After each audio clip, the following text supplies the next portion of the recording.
and we start News Worth Knowing tonight with a genuine miracle because, and I don't get to say this often, Bafana won a football match this weekend, and I am feeling good about it. I believe in miracles. I do believe in miracles with Bafana. Since you came along, you second thing. Yes. Yes.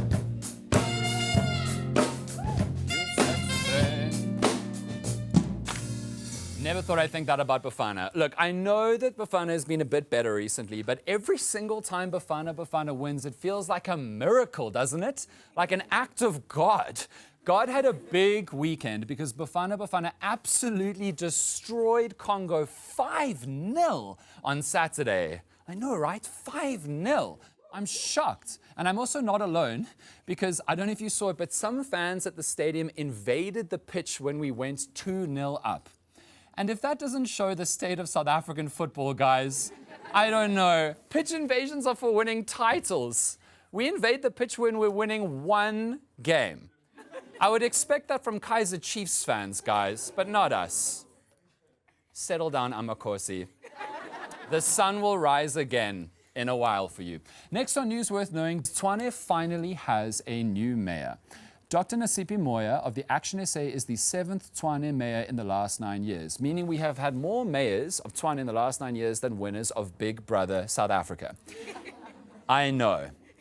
When you think about it like that. And even by our political standards, the coalition that put her there is insane, guys. Action SA went into the coalition with the economic freedom fighters. The uber free market capitalists and the red beret socialists are on the same team. It sounds like a bad joke. A capitalist and a socialist walk into a bar. They hate each other.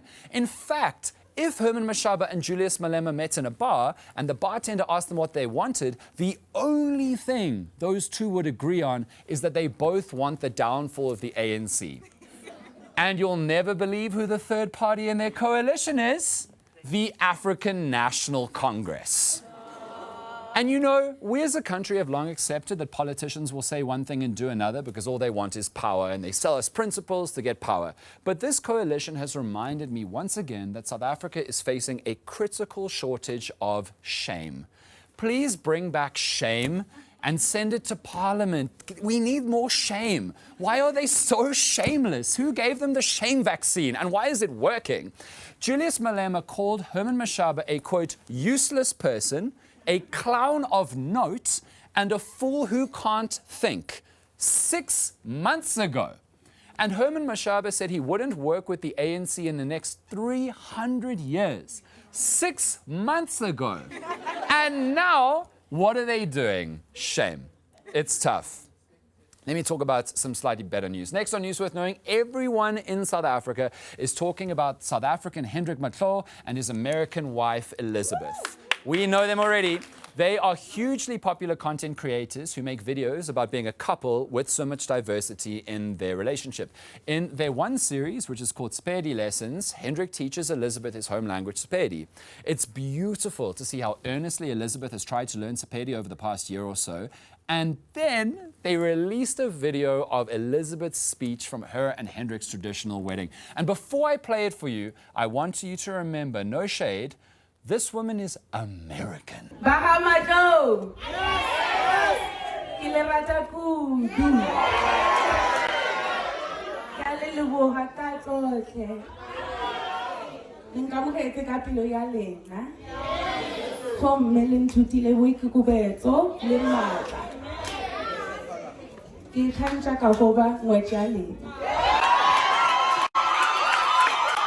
Man, isn't that just amazing? Isn't that just perfect? Give them a Netflix show. No more ruining Christmas. We know how to ruin Christmas. We're tired of ruining Christmas. Tando Tabeta, you can rest. We need to learn how to love, not specifically Tando. I know everyone was in the cast. She was great. Just came to mind. We need to learn how to love like this from Hendrik and Elizabeth. And to the people who are furious with the Bela Act, to the people who wanted to keep South Africans separated by language and through that keep South Africans separate by culture, is this what you're afraid of? Would you prefer a world without this kind of magic? Surely your heart stirred just a little at the sight of this joy and appreciation and love. Look at the beauty to be found in learning each other's languages and cultures, appreciating them, caring for them as people care for each other. We love to bag on Americans, but Elizabeth Naumatlo understands this. Open up the schools, open up the workplaces, open up the friendship circles, and you may just discover this magic is waiting to come into your life too, right? Man. Okay. TED Talk over. Next on News Worth Knowing, I have more good news because of Lenacavir. Yes, Lenacavir. You may not have heard of Lenacavir. You may be thinking that sounds like a Harry Potter spell. Well, maybe it is. I didn't read Harry Potter all the way through.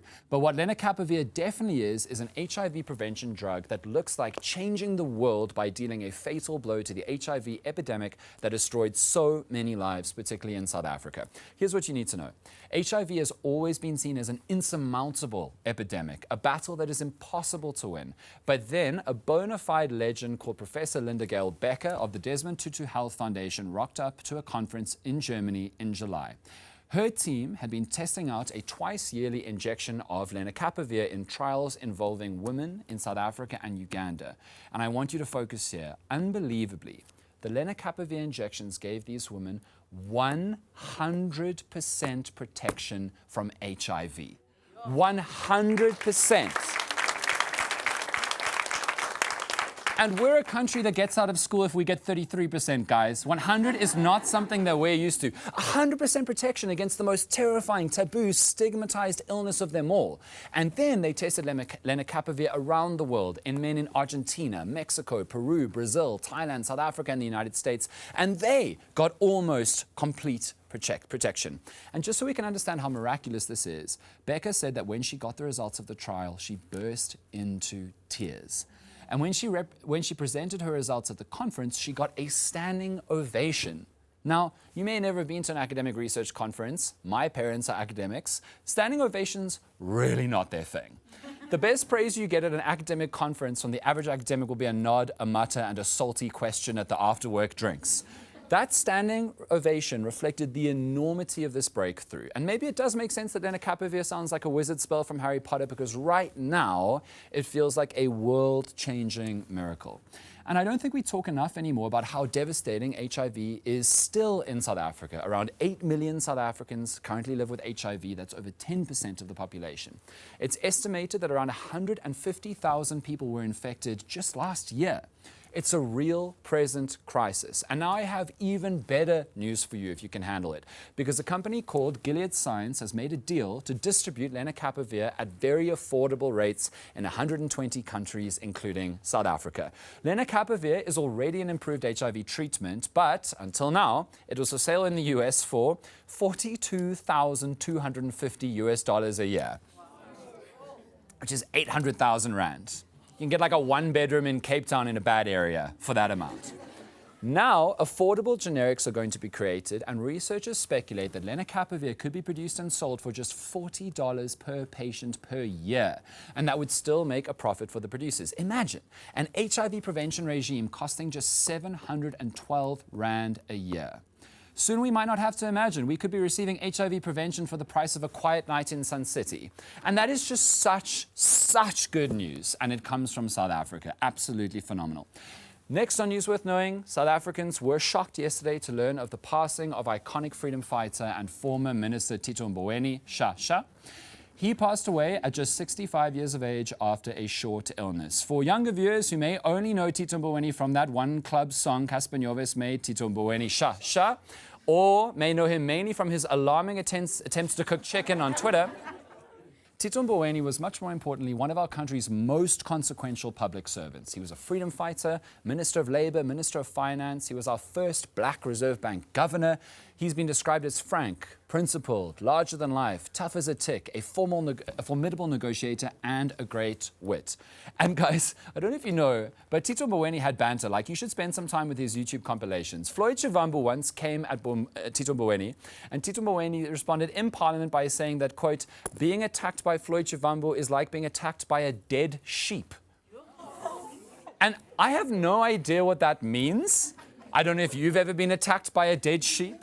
Hasn't happened to me yet. I need to spend more time in the Karoo. But at the same time, I totally get it. It's like we know what he was saying, even if we don't know what he was saying.